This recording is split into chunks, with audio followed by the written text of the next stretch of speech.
Back on the stage he spent the last 4 years craving. In January 2021, he was a busted flush, impeached for a second time after the insurrection. A Republican Party he had cowed, suddenly disavowing him. Whatever else this is, it's a comeback of extraordinary proportions. It is now clear that we've achieved the most incredible political thing. Look what happened. Is this crazy?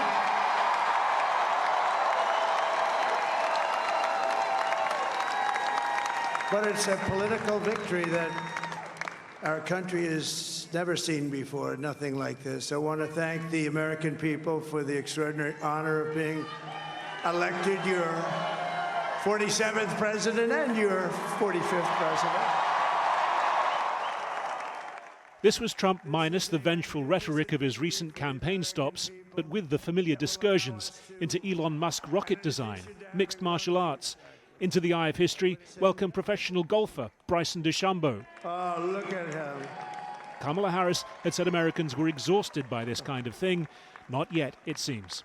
They came from all quarters, union, non-union, African American, Hispanic American, Asian American, Arab American, Muslim American. We had everybody, and it was beautiful. It was a historic realignment. For weeks, the polls had shown a coin flip race in the 7 swing states that would decide the election. On the day, Trump outperformed those polls comfortably.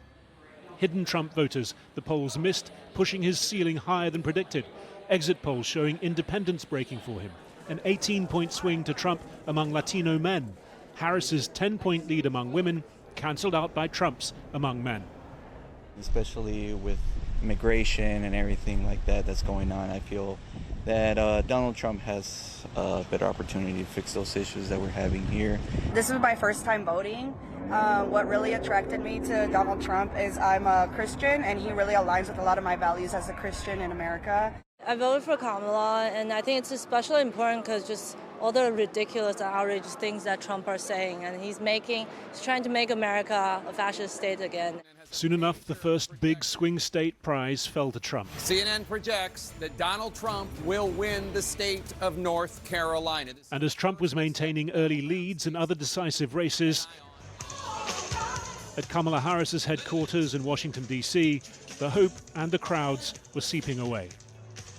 We will continue overnight to fight to make sure that every vote is counted, that every voice has spoken. So you won't hear from the vice president tonight. And in the TV studios, they were calling it without calling it. In the immortal words of Bob Dylan, you don't have to be a weatherman to know which way the wind is blowing. Right. Harris now left having to sweep the so-called blue wall states of Michigan, Wisconsin and Pennsylvania for the unlikeliest of wins. As for the concern about the process, much of it Trump generated, the FBI said bomb threats against several polling stations seemed to have originated in Russia. The first sign of potential drama with the counting came in Wisconsin. 30,000 ballots recounted after an observer saw a machine with an unlocked door. Every ballot that was here that was legitimate was counted and was counted accurately. It was tracked. There is a paper trail. There is a chain of custody. USA! USA! But if Trump's preemptive talk of cheating had been an insurance policy, it was one he didn't need. The Fox News decision desk can now officially project that Donald Trump will become the 47th president of the United States. A campaign centered on the economy and immigration that targeted low-propensity voters, many of them young men, had paid off. For the Democrats, the postmortem underway even as the votes are still being counted. Look, if we finally beat Medicare. Was it the hubris of a president in decline who left it too late to make way? Was it a candidate who struggled over 3 short months to define herself as separate from him, whose message on abortion didn't get the traction that the Democrats had hoped? Did prejudice on race and sex play against her? We have to live with the results and move forward and make sure that our country and our democracy is sound. God bless you and God bless America. Thank you very much. But with the Senate flipping Republican and the House of Representatives predicted to stay that way, Donald Trump re-enters the White House massively empowered. He ended his victory speech pledging to keep his promises. Among those are ending the war in Ukraine, imposing swingeing tariffs on imports to the US, rounding up and deporting millions of undocumented immigrants. America may love a comeback story, but is the world ready for this one? Up the road from here at Howard University, Kamala Harris's alma mater, the crestfallen crowd gradually melted away. The music and the mood died, and the vice president never showed up. The vibe was very different in Florida. Trump's supporters were ever more jubilant as the results stacked up. Well, our reporter Kieran Woodley was in amongst the crowd at Trump headquarters, and he joins us now, sleepless, from West Palm Beach. Kieran. Well, yes, what can you say? Donald Trump has done it again. And I think even some of his biggest supporters here in West Palm Beach at the election party couldn't really believe how quickly it all unfolded. And I think now we have to really say that you cannot underestimate Donald Trump, the brand, the celebrity, the politician. What that means is that we've seen this New York businessman. It means that his image as that businessman can always cut through when it comes to economic issues. He's always seen as a safe pair of hands, especially with inflation. That has been key. But also that image means that he has consistently got out people who never used to vote before 2016, and they come out in ever larger numbers and they defy the polls. Because remember, 12 years ago when Mitt Romney lost against Barack Obama, the Republican Party had this autopsy and they said, look, we've got to try and recreate that Obama coalition. And Donald Trump came along and he ripped that all up and he created his own coalition in his own way, and that includes young men, it includes black men, and it includes Latinos. And I was talking to one Donald Trump supporter and he gave me his sort of 2 cents on what happened, and there were 2 reasons here. One, we in the media thought that 2016 Donald Trump's victory was an aberration. No, Joe Biden in 2020 was the aberration in a 10-year period where Donald Trump has transformed American politics. And secondly, Kamala Harris, she only had a month, 3 months to prove herself to the American people. How does that compare when you've got a man who's shown himself to the American people for more than 4 decades? And so this is how that evening unfolded here in West Palm Beach in Florida. Make America great again. One more term. We're going to get it back. We're going to get it back. Woo! Hundreds of Donald Trump supporters were packed into the West Palm Beach County Convention Center in Florida last night. They were dressed to impress, but the mood remained cautious. Okay, a little bit unsure. I think we should win, but, you know, you never know until all the votes are in. And what do you think, if he wins, what do you think will be the reason why he won, the big reason? Sanity. Yeah, I'm gonna go with the border crisis. I'm gonna go with the border. I think the border is probably one of the main reasons why he's gonna take this one. As results trickled in through the night, the confidence in the room grew palpable. Do you think it will be a close race? No. I think it will be not a landslide, but a big victory. I think we're going to win it, but I would like to see us win it tonight. What are you making of all the results coming in? Too early to tell, or? Yeah, still early, but I feel good about it. Feel good about the results. I think we're up to, what, 111 now? 111 to, what is it? I think it's higher than that, actually.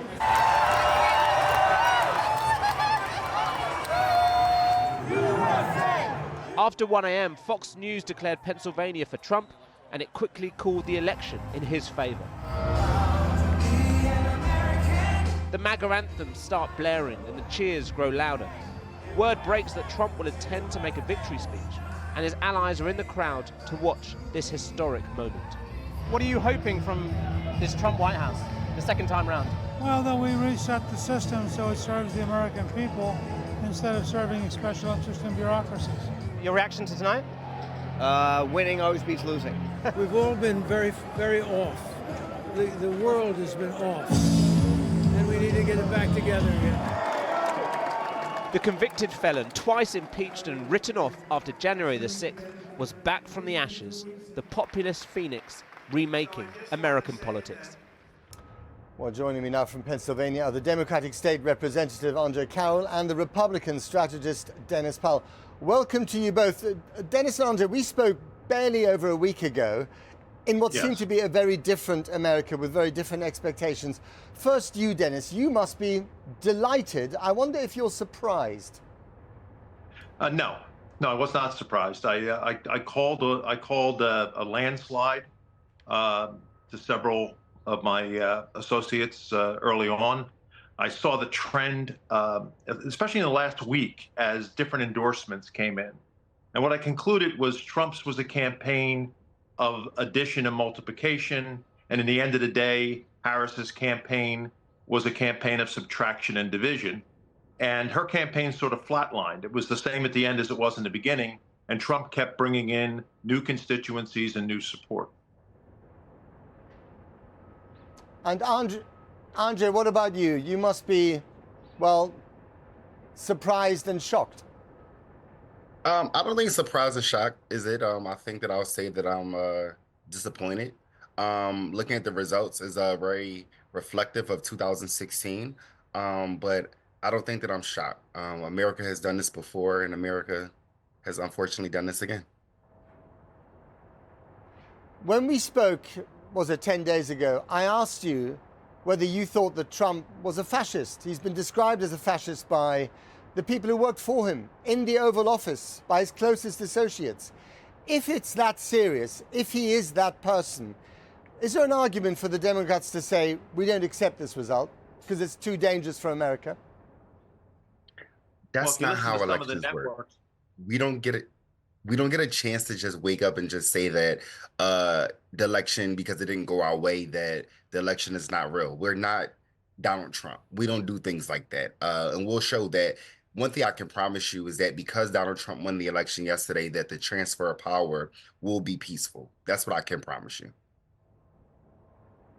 And of course, he didn't just win the key swing states. He's probably won the electoral, the popular vote with quite a sizable margin. So what President Biden said about the first Trump presidency being an apparent moment in American history is just wrong. It was Biden who was the apparent moment. Andre. Oh, I think... I wouldn't say that because let's just let the record reflect that Donald Trump lost the popular vote twice. He lost it in 2016 and then he lost it again in 2020. This is actually his first time actually winning the popular vote. So I wouldn't say that it was a moment, but that is in fact true that he did win the popular vote last night for the first time in his political career. Dennis, Trump had a very divisive campaign. It was toxic. He went after his enemies and his opponents rhetorically and vowed to go after them in the spirit of revenge and retribution once he got back into the White House. What would you say to him today in his moment of victory? Well, I don't accept your premise. I mean, divisive, I think when you look at the campaign, which was a media Democrat campaign against him. It's not a premise. These are quotes from Trump. I can read them out if you like. I understand. There are plenty of them. I understand, but we should also quote, they're calling him Hitler and a fascist, and these types of things were in equal measure throughout the campaign. No, I don't expect retribution. What I expect is progress. I expect this guy is driven by success.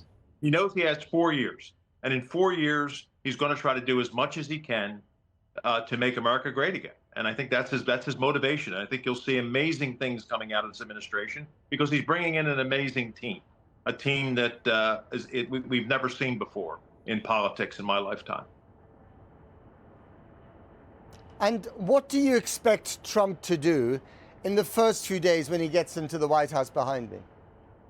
Well, if he asked him, he'd say, drill, baby, drill. And he's going to, well, he sent a message. The activity at the border will change immediately. I think you'll see a surge over the next few months because they know Trump will do something to not allow the flow of immigration to come over as it is. He'll put in place some new laws to make immigration more reasonable, more orderly. And those are the first two things. And then I think he's going to start addressing foreign policy, relationships with our allies, the military, which has been decimated under the Biden administration because of bad recruitment.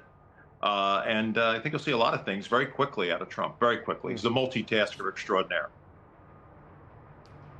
Andre, there was always a narrative that Trump was bad for minorities, that he started his whole political career in 2015 with that line about stopping Mexicans from coming across the border, that many of them were rapists and murderers and so on. Some of them were good people, and he's repeated that all along. But actually, minorities voted for him, including African-American men, in numbers that many people thought were just impossible. How do you explain that? Well, I didn't say that Donald Trump was bad for minorities. I think that Donald Trump is just bad for America. And I also said the last time that we spoke is that Kamala Harris did not have a black men issue.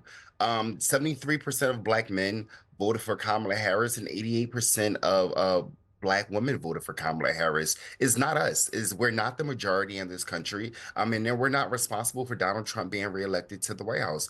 We need to look at the core group of folks who have reelected him. That is white women. They elected him in 2016 and they reelected him in 2024. Also, too, Latino men. Latino men came out in bigger numbers than black men did for Donald Trump. So it's not just one thing I can say is that it's about the men. It's about the men. Yeah. Is white men. But yeah, we're going to talk about men. It's more white men. White men are the bigger demographic in this country, and more white men voted for Donald Trump than they did for Kamala Harris last night. Okay. All right. We're going to leave it there. Thank you to both of you, Dennis Powell and Andrew Cowell. Thanks so much indeed. So who were the voters who put Trump back in the White House? As expected, he did very well among older voters and white men, as we just said. But there were some surprises, and while the issue of abortion rights brought some women to Harris's side, it was by no means the winning message that her campaign had hoped for. Kamian Zohm explains.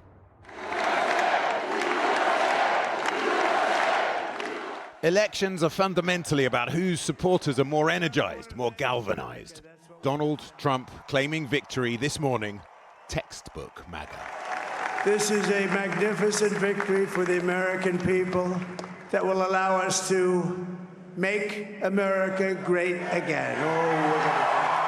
Despite Trump saying, perhaps in jest, he'd be a dictator on day one, his simple messaging appears to have resonated. We are now winning in Michigan, Arizona, Nevada, and Alaska, which would result in us carrying at least 315 electoral votes. This was meant to be too close to call. It doesn't seem that way. But why? Let's drill down. I think there was a thought that the never Trumpers, the sort of moderate Republicans, would break for Harris, and they didn't. I think they ended up staying in the Republican column. We know who Trump's base is. Older, white, working class, non-university educated, middle America. The America that thinks it's been left behind. But that Republican red resurgence, pinning the Democrats back towards the coasts, and with just a few states still to be called, Trump will be back in the White House. So in those crucial 7 swing states, who did Trump manage to win over? Well, it doesn't take much to swing an election in the US. Barack Obama joined Kamala Harris on the campaign trail, but she lost support among some black men. And according to the Associated Press, black voters overall moved slightly towards Trump compared to 4 years ago. And despite the furore after Puerto Ricans were insulted at a Trump rally just days before the election. I don't know if you guys know this, but there's literally a floating island of garbage in the middle of the ocean right now. Yeah, I think it's called Puerto Rico. Support from Latinos went up too.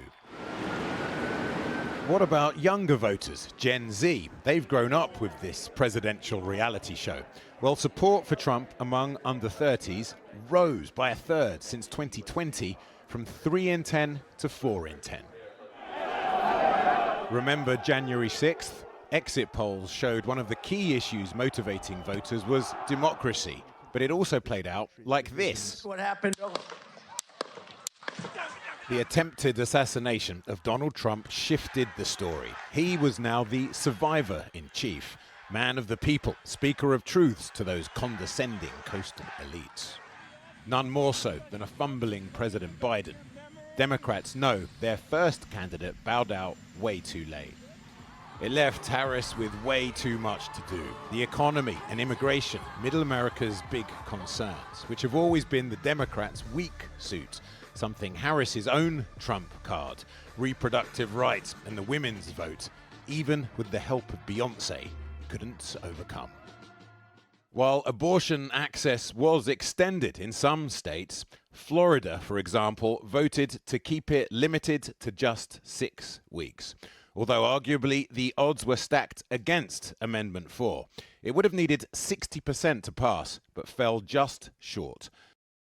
Trump within striking distance of an electoral college victory. Former President Trump is now on track for a second term. Donald Trump is on the cusp of clinching the Oval Office and becoming the 47th president of the United States. As the results began to sink in, the Harris Watch Party turned into a wake. Howard University, home of Washington's black intelligentsia, America's black elite, emptying out into the night. Trump is back.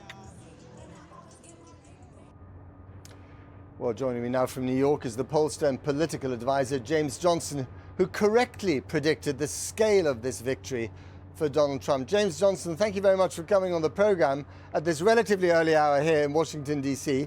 Why did you predict he would win? What were the reasons for it? So there's two key things that went into this. The first is that unlike other pollsters, we use a mixed method approach. Now what that means is rather than just calling voters or just reaching them online, we use a blend of methods to reach who we want to get to. So that could include phone calls, that could include online polling, but it could also include in-app polling. If you're playing a game on your phone, you get a notification saying, do you want to complete this short survey or win some points? Or indeed text to people's cell phones. That we think helped pick up that key elusive group that pollsters have understated in 2016, 2020, and again this year, that Trump voter who is low engagement, isn't that interested in politics, but does come out and vote. And using that alongside focus groups and interviews, we also think we picked up that other key group, those non-white voters that switched to Trump. So congratulations to you for getting it right, and not so much for all the other pollsters, the 99% of other pollsters who got it wrong. Because every single one of them, with the exception of Ann Zeltzer in Iowa at the weekend, said that the swing states were on a knife edge. And they just weren't, were they? So what did they get wrong? And should polling just be kind of shredded and scrapped and start all over again? Well, look, I don't think. I mean, as someone who got it right, I'm not gonna quite go that far. Look, we think this is just about really thinking about the American electorate. It's about really getting down and doing the focus groups, doing the interviews face to face. I spent the last 3 months traveling the swing states, really trying to understand the nuances of the race. One thing that particularly jumped out at me was the interviews that I did with non-white voters. I spoke to Hispanic men in Phoenix, for example, who told me that they were voting Trump for the first time because of their concerns about the border. They said they'd come to the country in the right way, in the fair way, but illegal immigrants hadn't. That frustrated them and they were going to vote Trump. That's not to say that those voters loved Trump's personality. They still found him crude, divisive, nasty, to use some of the quotes they said. But they felt he was the best at sorting those issues like the border and like the economy. So look, I do think the pollsters in the US have a problem. I think it needs new blood. I think it needs those new methods that I talked about. But you also have to accompany that with talking to voters face to face. When I was in Florida early in the year for a documentary on Donald Trump, I was really struck by the number of Latinos from just about every country south of the border who said to me, immigration is a massive problem, it's got to be stopped, even though many of them had swum across the Rio Grande, or walked across the desert in order to get into this country. Have we completely misunderstood how immigrants, whether they're legal or illegal, regard migration or immigration? Yes, I think historically we have. I think, though, the signs have been pretty clear for quite some time. Firstly, Hispanic voters have trended to Trump and the Republicans over the last 10 years or so, more slowly than they have at this election, granted, but that's still been there. And also, look at the United Kingdom. That Brexit referendum 8 years ago now, it was the West Midlands and Birmingham that really sealed that vote for Leave, and a lot of that was ethnic minority voters voting Leave because of concern about immigration. So if you go out and talk to these voters, it becomes evident. I think that those old sort of paradigms that black people must vote Harris, Hispanic people must vote Democrat, they have been busted wide open by this election. But honestly, I think it's been clear for some time to those out there listening. James Johnson, pollster, thank you very much indeed for joining us from New York. Well, Kamala Harris has yet to speak in public and concede. She was a no-show at her own election party overnight, while a campaign which promised such optimism and hope has ended in bitter defeat. Our Washington correspondent Siobhan Kennedy now reports. Kamala Harris chose her alma mater for what she hoped would be a momentous night. Supporters poured into the historically black college of Howard University with a mixture of excitement and hope, ready to see the fruition of the signature message of her campaign, that now was the time to chart a new way forward. A campaign that was just 3 months in the making, but the momentum Harris believed was on her side, and they believed it too. Like Kamala, Jamaicans, so it's a big day for us. Once you get that 50% vote in, then you can really start seeing where things are headed. But it wasn't long before the mood began to change. A few early signs that the night may not go as they had hoped. An amendment to expand abortion rights in Florida failed. Republicans took a previously Democratic seat in West Virginia, and the red state of Iowa, predicted to go to Harris, instead fell decisively to Trump. Donald Trump has a more than 130,000 vote lead over Kamala Harris. And as every hour passed, the map of America was painted more and more red. Do you feel there's a chance still? I mean, everything they're saying, that the path seems to be closing for her. You know, I think it's obviously a very somber mood at the moment. I think the campaign is hopeful, and so in solidarity, I'd like to be hopeful with them. Even though as the margins get closer and there's not a path for her, I want to believe that there is. Organisers cranked up the music to drown out the gloom.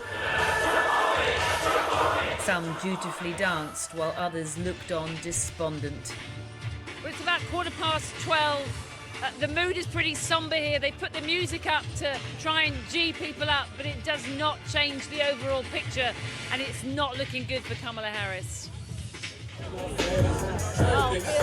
All the while, the numbers were becoming clear. Kamala Harris was underperforming Joe Biden's results from 4 years ago, while Donald Trump was outperforming his. She's your friend. What's your message to her? You have nothing to be ashamed of. You have nothing to be sad about. Unfortunately, the country wasn't ready for you. The hope had been that Harris herself would appear, but in the end it was left to her campaign director to address the anxious crowd. You won't hear from the vice president tonight. A spokesperson for the Harris campaign just came out and said that she will address the nation tomorrow. Everybody, as you can see, is streaming out of here. They're all pretty despondent. It certainly looks like her path to victory, her ambition to become the next president of the United States, is slipping away from her. A stage all dressed up, but nowhere to go. A box of flags poised for celebration left on the floor. And Harris's dream of victory, of a bold and new America, well and truly over. Siobhan Kennedy. Well, from deregulation to soaring trade tariffs, what impact is Trump likely to have on global financial stability and trade? Let's hear more from our economics correspondent, Helia Ebrahimi. Helia. Well, in the markets, they divide the days between risk on and risk off. Do traders want to buy more? Do they think prices will go up? Well, today is one of those risk on days.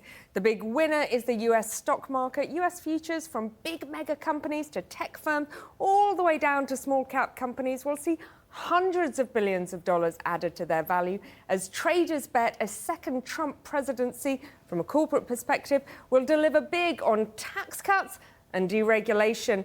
The dollar is on a tear, Matt, but Asian currencies and the markets are in the red on expectations of incoming trade wars. But far and away, the standout winner is crypto. If we take a look at the last month, you can see Bitcoin climbing and overnight hitting an all-time high of $75,000. Just a decade ago, Matt, it was just $800. The Bitcoin bros have been Trump's biggest corporate funder. He's campaigned with them, launched his own stablecoin. It even promised to sack the head of the financial regulator.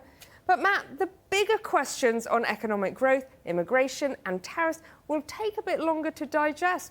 The Democrats may have been neutered last night, but the bond market certainly won't be. There's been a rise in yields, not quite enough to subdue today's buying, but the bond vigilantes will be worried about extra spending and tariff-driven inflation. Economists think the Federal Reserve, an organisation Trump wants more control of, by the way, will now slow the pace of interest rate cuts. On tariffs, the big question will be whether it's delivered in one big swoop. 60% on China would double US inflation, say some analysts. But given the kind of mandate Trump picked up last night, he will be convinced his economic policies centred on tariffs are the right ones. Now, long-term, Matt, almost every economist on the planet thinks mass deportation will be hugely disruptive and negative for US growth. But today, so far, it's all about buying. Helia, thank you very much indeed. Our world leaders have rushed to congratulate Donald Trump, and that includes Sir Keir Starmer, who said that Britain and America would continue standing shoulder to shoulder, while NATO and European leaders hailed Mr. Trump's strong leadership. Let's get more now from our political editor, Gary Gibbon, in Westminster, and our international editor, Lindsay Hilsum, in the newsroom. Gary, you first. Well, last night, Keir Starmer, just before the results started coming in, was addressing political journalists over the road, and he tried to make light of the monumental challenges that a Trump presidency actually presents him with. He said he was telling cabinet ministers to tweet responsibly. A few people in the Labour Party have already started tweeting, I think, as he would regard it, irresponsibly, though, sharing their loathing for Donald Trump online. And in the very first Prime Minister's questions that we've seen Kemi Badenoch lead inside, she decided to lead in on that, trying to weaponise, as it were, the past tweets that David Lammy, the Foreign Secretary, wrote about Donald Trump, trying to imply that she was the grown-up who could have proper relations with the new White House coming in January, and Labour couldn't because it was haunted by its sort of student politics. Here's a flavour of what she said. The Prime Minister and the Foreign Secretary met him in September. Did the Foreign Secretary take that opportunity to apologise for making derogatory and scatological references, including, and I quote, Trump is not only a woman-hating, neo-Nazi sympathising sociopath, he is also a profound threat to the international order. And if he did not apologise, will the Prime Minister do so now on his behalf? Well, the Foreign Secretary and I did meet President-elect Trump just a few weeks ago for dinner for about a couple of hours, and we discussed a number of issues of global significance. It was a very constructive exercise. You get a flavour there of the Keir Starmer strategy. We saw it taking shape on that trip to New York. Hug him close. Try and be as close as possible to Donald Trump. Try to play down the differences, which are enormous between Labour Party positions and Donald Trump's positions.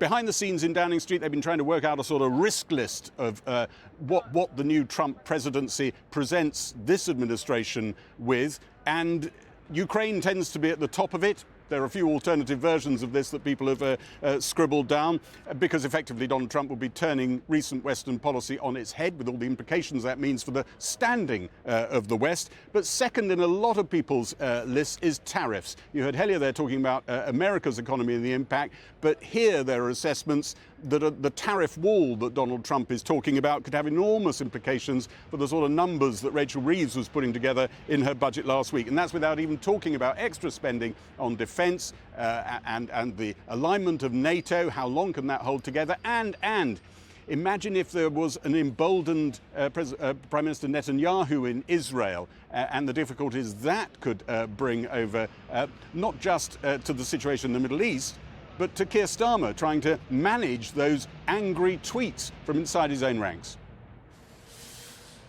Gary, thank you very much indeed. Well, let's go to our international editor, Lindsay Hilsum, who's in our London newsroom. Lindsay, the world is a pretty messed up, unstable place at the moment. How do you think Trump's election will impact that? Well, what some people fear, his critics, is that they'll make it so much worse. Gary was just talking about Ukraine. President Zelensky has put out a very welcoming message congratulating President Trump, but I think that underneath he must be pretty worried about what's going to happen. President Trump has said that he could end the war in Ukraine in 24 hours. What does that mean? The only thing that can mean is a forced negotiation. At the moment, Russia would be negotiating from a position of strength, And we know that Donald Trump has a very good relationship with Vladimir Putin, and Ukraine would be negotiating from a position of weakness. NATO. He has said, President Trump has said, that if Putin attacked a NATO country which wasn't paying its fair share, 2% of its money on defence spending, then Putin should go ahead, that he would not be there to defend NATO. Now, that would be the end of NATO. And then you go to the Middle East. He is likely to be very supportive of Prime Minister Netanyahu. He will do nothing to help the Palestinians. And he's also likely to be more belligerent on Iran.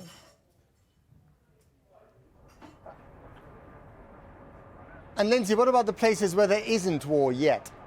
Well, what about climate change? President Trump is a climate change denier. I think one of your earliest guests was saying, you know, drill, baby, drill. That's going to be that was an old mantra, and it may be a new one. So certainly the war on climate change, he's very unlikely to do anything that's going to help that, and in fact, quite the opposite. And then tariffs. A trade war with China, that would affect the whole world. He really likes autocrats. He likes Putin.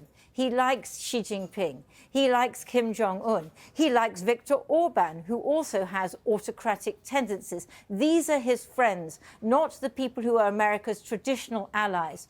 This could shake up the entire world.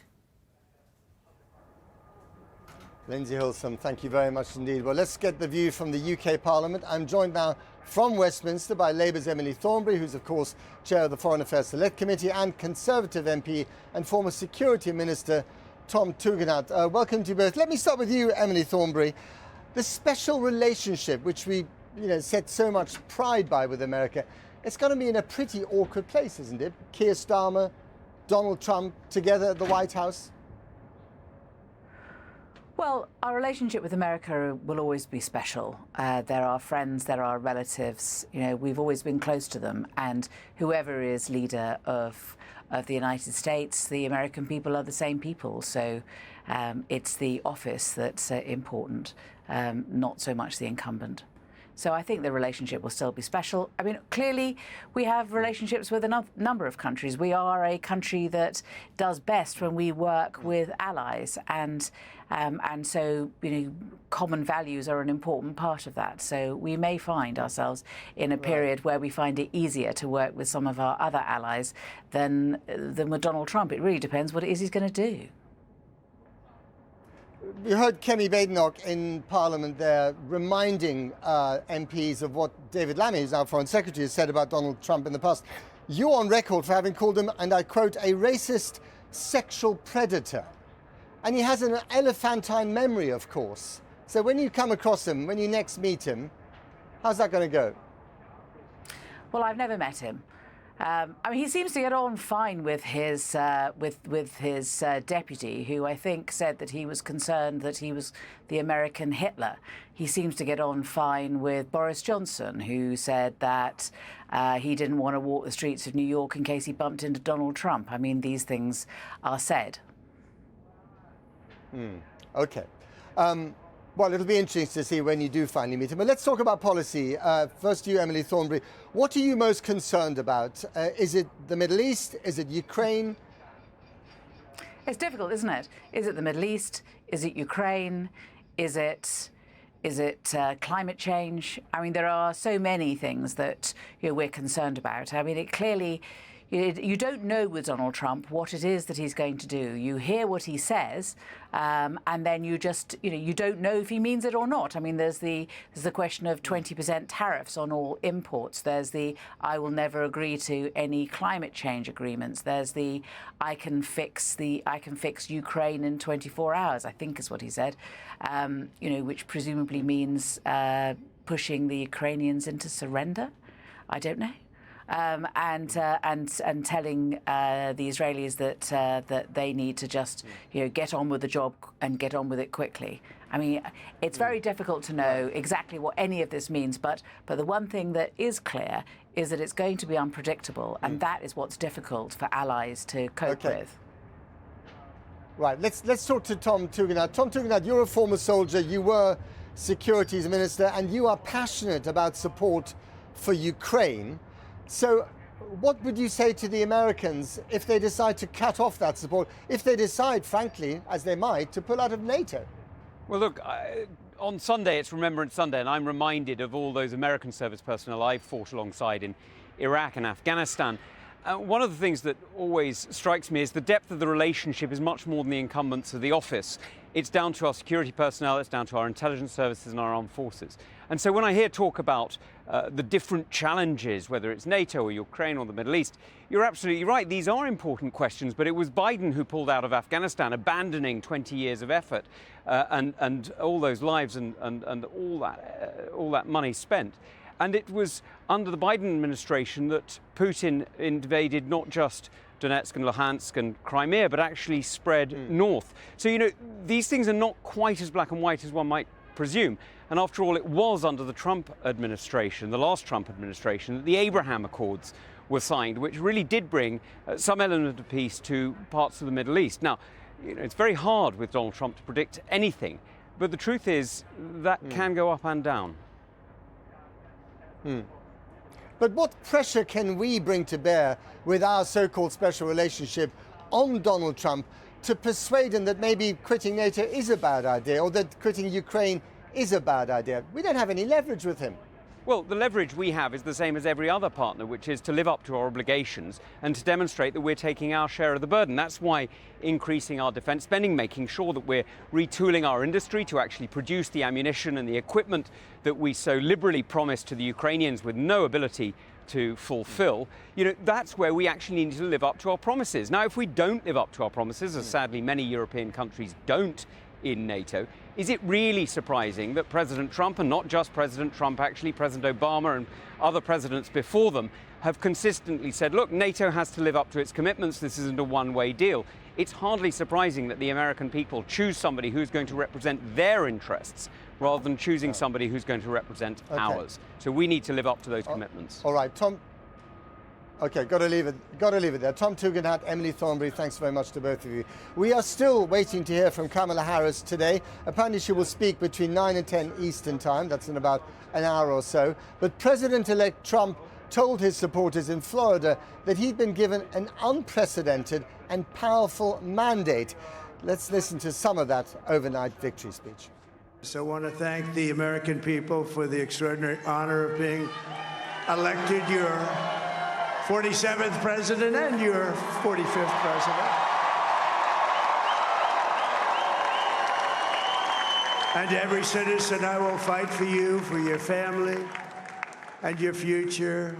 Every single day, I will be fighting for you, and with every breath in my body, I will not rest until we have delivered the strong, safe, and prosperous America that our children deserve and that you deserve. Well, we're joined now by Sarah Churchwell, who's Professor of American Culture and Humanities at the University of London. Sarah Churchwell, we know each other well, and we've spoken a lot about the state of politics in this country.